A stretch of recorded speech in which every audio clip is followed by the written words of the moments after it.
오늘 말씀을 중심으로 성자 예수님께서 주신 복이라는 제목으로 하나님 말씀을 전하도록 하겠습니다. 에베소 지역에 하나님을 사랑하는 성도들이 있었고 또 신실한 자들이 있었고 가장 중요한 것은 그곳에 교회가 세워졌습니다. 근데 지난 시간에도 말씀드렸다시피 이곳은 우상의 본거지였습니다. 그리고 예수 믿는 것 때문에 이 우상을 내버리는, 즉 그 당시 에베소 경제를 움직였던 것이 바로 우상을 만들어서 파는 일이었는데 그 경제가 흔들릴 정도로, 그래서 이 에베소 교회와 성도들은 모진 핍박과 고난을 받고 있는 상황 속에서 하나님께서는 사도 바울로 하여금 교회와 성도 그리고 신실한 자들을 격려하고 위로하고 또 그 상황을 극복할 만한 힘을 주기 위해서 이 귀한 서신서를 쓰게 된 것을 봅니다. 이 현실의 어려움을 어떻게 하면 이길 수 있을까?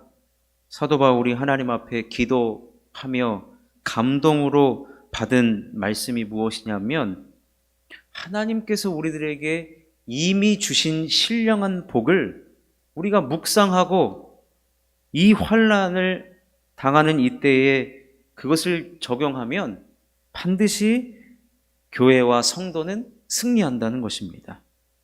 그래서 사실 에베소서 1장 3절부터 14절까지는 찬송하리로다 라고 시작을 한다라고 말씀을 드렸고, 삼위일체 대신 성부, 성자, 성령께서 우리들에게 이미 주신 복을 지금 사도 바울을 통하여서 찬송하고 있는 것을 보게 됩니다. 지난 시간에는 성부 하나님께서 주신 두 가지의 복을 말씀드렸습니다. 우리 하나님께서 창세전부터 우리를 택하셨다는 그 복과 또 그 하나님께서 우리를 아들 삼아 주셨다는 이 복이 현실 속에서 어려움을 당할 때 이 두 가지의 복이 더 크고 더 위대하기 때문에 우리는 승리할 수 있다라고 말씀을 드렸습니다. 오늘 우리가 읽은 7절에서 12절까지는 성자 예수님께서 그럼 우리들에게 주신 신령한 복이 있다는 거예요. 두 가지를 살펴보겠습니다. 첫 번째로는 죄사함의 복을 우리들에게 주셨다는 거예요. 죄사함의 복.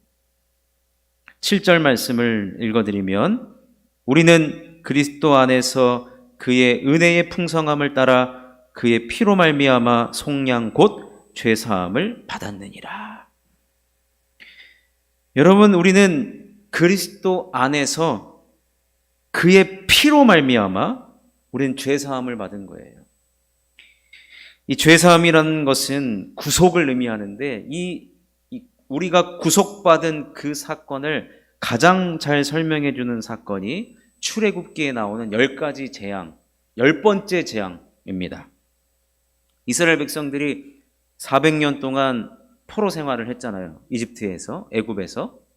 근데 하나님께서 모세를 통하여서 이제 그곳을 출애굽, 탈출하도록, 즉 구원시키도록 하나님께서 허락해 주셨는데, 그때 하나님께서는 10가지 재앙을 내리셨거든요. 근데 이 부분을 자세히 들여다보면 9가지 재앙까지는요, 이집트 사람들, 애굽 사람들에게만 내린 재앙이었습니다. 이집트 사람들이 사는 곳에만 파리가 모이고 개구리가 모이고 우박이 내리고 이가 들끓는. 근데 이 마지막 10번째 재앙은 이집트에서 태어난 처음 것, 즉 장자를 죽이는 그 10번째 재앙은 이스라엘 사람들이 사는 곳이나 애굽 사람들이 사는 곳이나 구분이 없었습니다. 출애굽기 12장 12절을 보면, 내가 그 밤에 애굽 땅에 두루 다니며 사람이나 짐승을 막론하고 애굽 땅에 있는 모든 처음 난 것을 다 치고 애굽의 모든 신을 내가 심판하리라. 나는 여호와라. 그런데 이 재앙을 피할 수 있는 유일한 한 가지 방법이 있었습니다. 그것이 뭐였죠?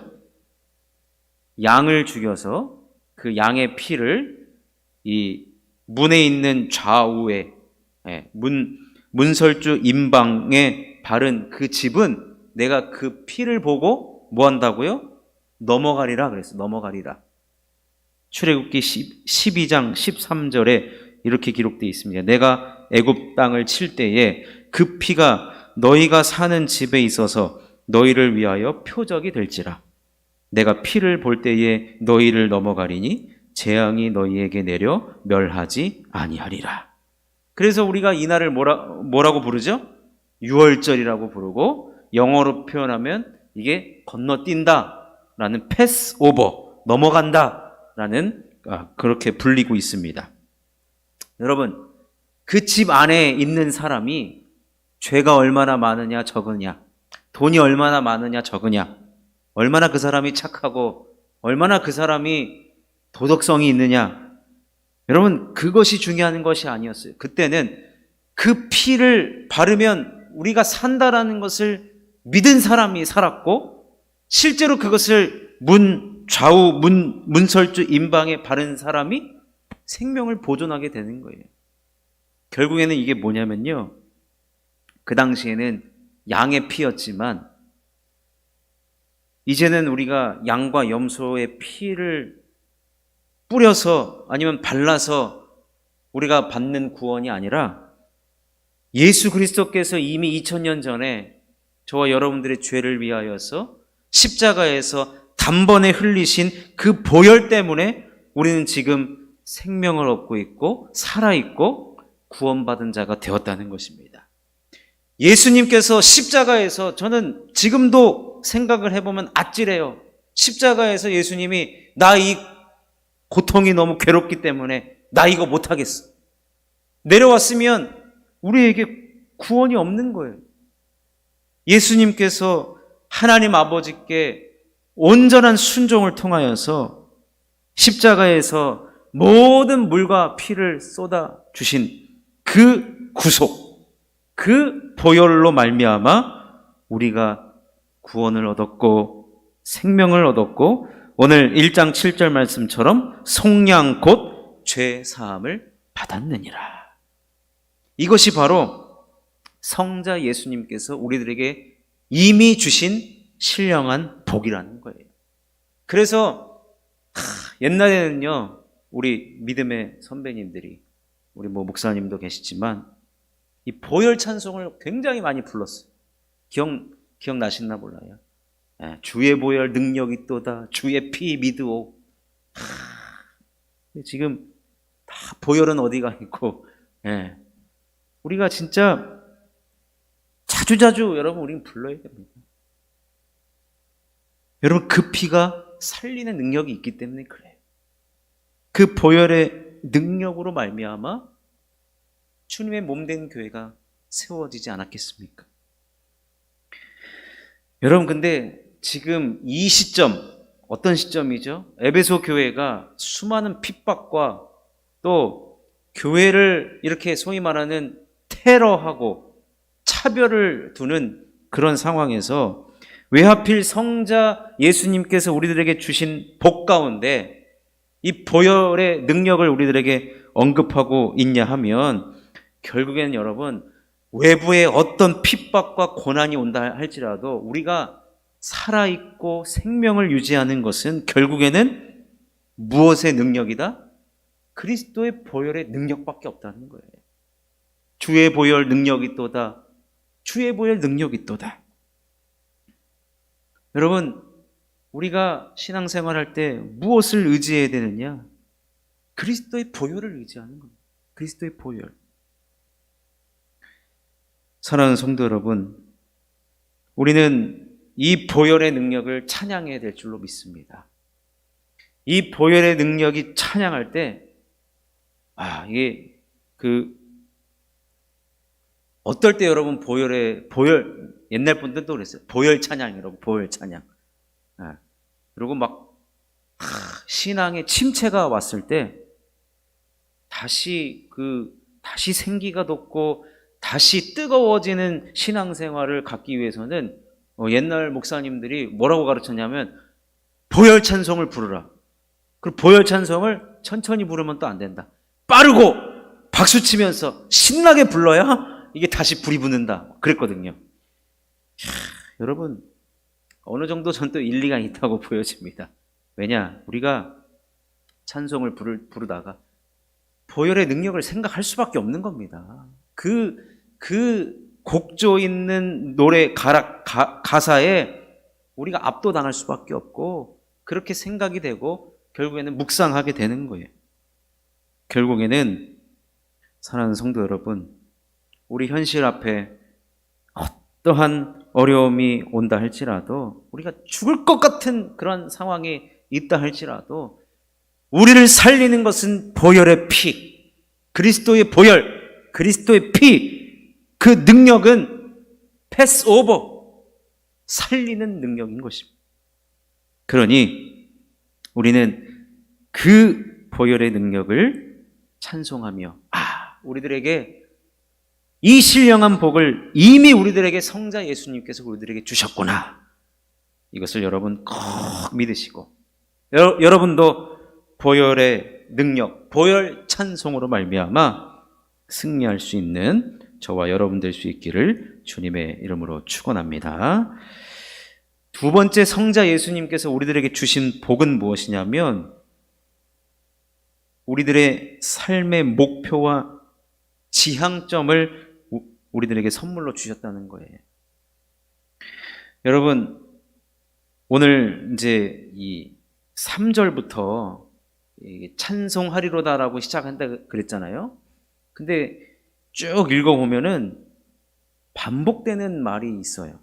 무려 7번이나 반복하고 있는 말이 무엇이냐면 그리스도 안에라는 말이에요. 그리스도 안에. 이게 이제 헬라어로 엔 크리스토스, 영어라면 in Christ거든요. 이 말은 우리가 그리스도께 속한 자라는 거예요. 3절, 4절, 7절, 9절, 10절, 11절, 12절. 예, 나중에 한번 동그라미를 한번 쳐보십시오. 밑줄을 그어보시던가. 이 말은 뭐냐면 우리가 그리스도께 속한 자라는 거예요. 우리의 소속이, 그러니까 성자 예수님께서 우리들에게 뭐라고 말씀하시냐면 너는 내 거야 라고 이렇게 말씀해 주신 거예요. 콕 집어서 말씀해 주신 거예요.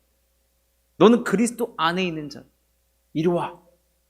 뭐 예수님이 팔이 있으면 우리를 이렇게 다 우리 품으로, 예수님 품으로 우리를 다 끌어당기시는 거예요, 지금.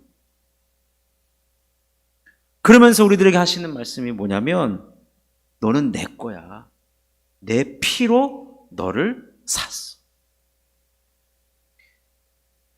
값을 매길 수 없는 가장 고귀하고 그 위대한 그 피를 내가 흘려가면서 내가 너를 샀단다. 그래서 우리가 누구예요? 그리스도 안에 있는 자고 우리는 주님의 것입니다. 주님의 것이. 그래서 로마서 14장 8절에는 이런 말이 있습니다. 우리가 살아도 주를 위하여 살고 죽어도 주를 위하여 죽나니 그러므로 사나 죽으나 우리가 주의 것이로다. 성자 예수님께서 우리들에게 주신 선물은 뭐냐면 그리스도, 너희들은 그리스도 안에 있는 자라고 하면서 살아도 주를 위하여 살고 죽어도 주를 위하여 죽는 우리의 삶의 목표와 지향점이 뭐예요? 예수 그리스도라는 거예요. 예수 그리스도. 여러분, 우리가 늘 그래서 무엇을 생각해야 되냐?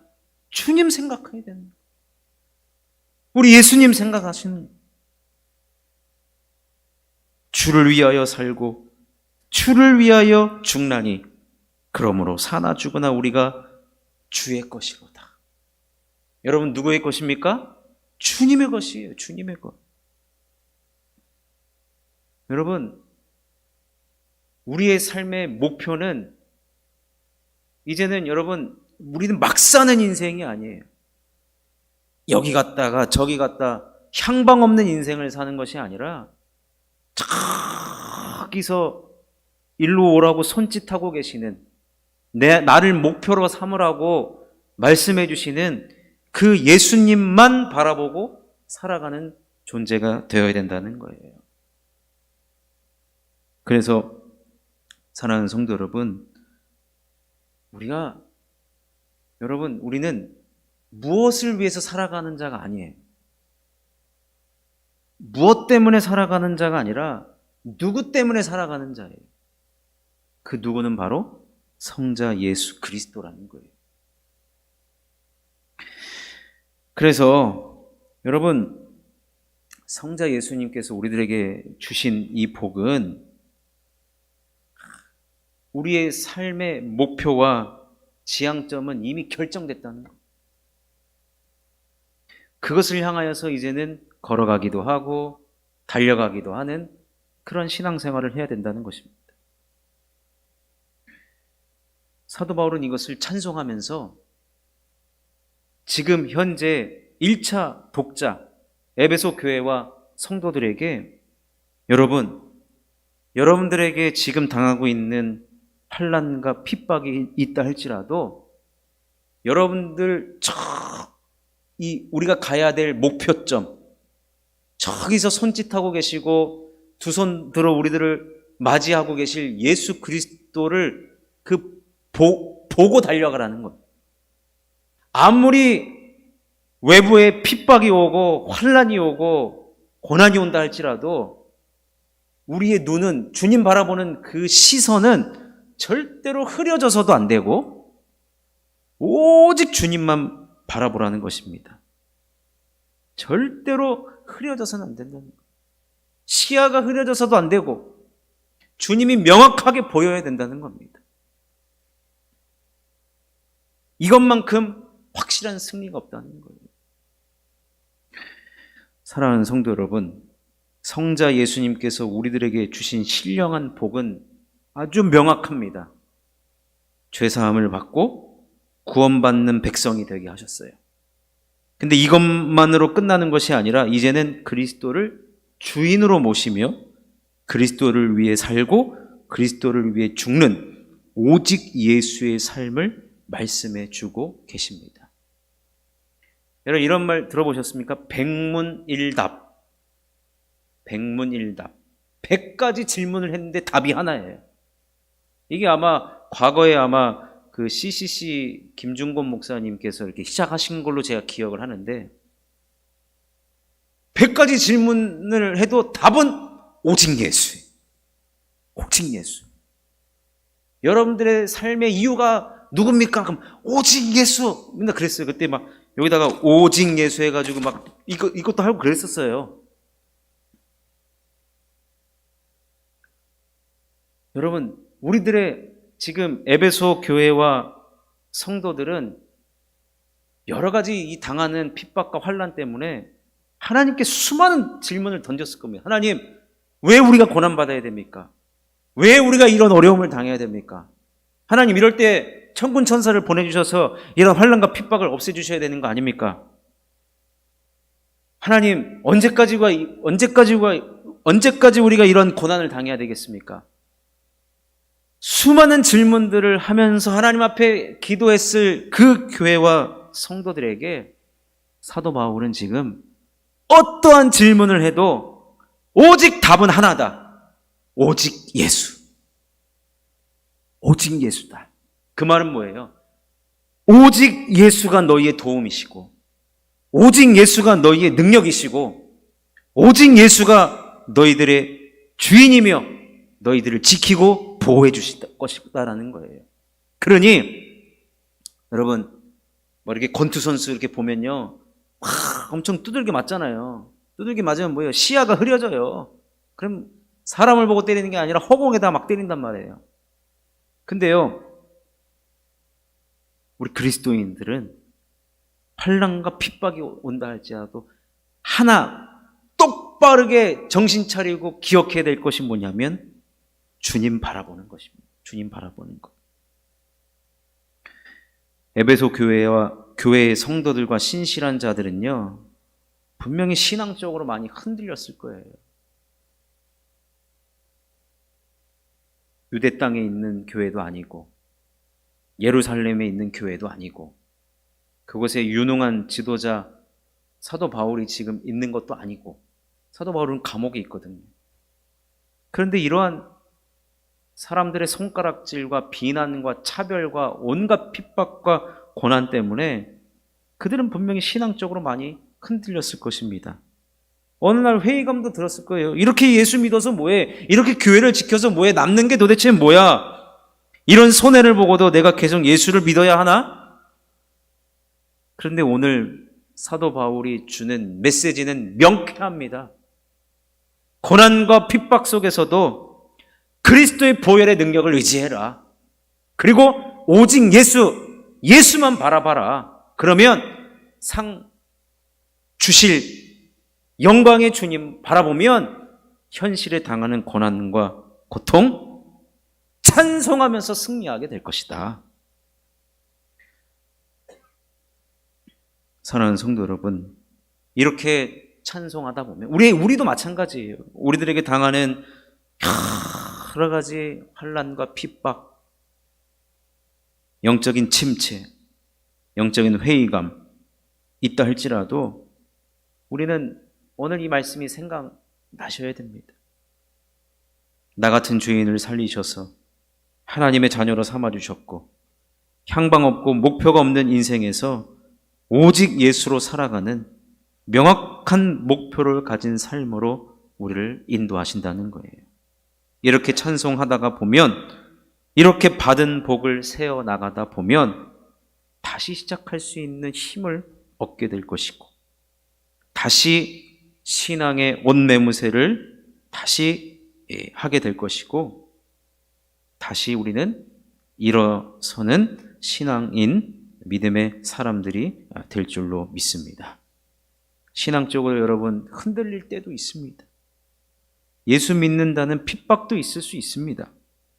예전과 같지 않는 믿음 때문에, 성장하지 않는 나의 믿음 때문에 나 자신이 답답해 보일 때도 있습니다. 그럴 때 성자 예수님께서 우리들에게 이미 주신 신령한 복, 그 복을 바라보시고 그 복을 묵상해 보시기 바랍니다. 그 복이 이미 우리들에게 주어진 복이에요. 그 복이 저와 여러분들을 살리게 될 것이고 다시 일어서서 고난과 환난을 맞서도록 해 주실 줄로 믿습니다. 우리 이런 복을 우리의 마음에 명확하게 새기시면서 현실에서 당하는 여러 가지 환난과 맞서서 우리가 이미 가지고 있는 이 복이 그야말로 진짜 복이었구나 라는 것을 경험함으로 말미암아 우리의 삶 속에서 환난과 핍박에 맞서서 승리하는 저와 여러분 될 수 있기를 주님의 이름으로 축원합니다. 축원합니다.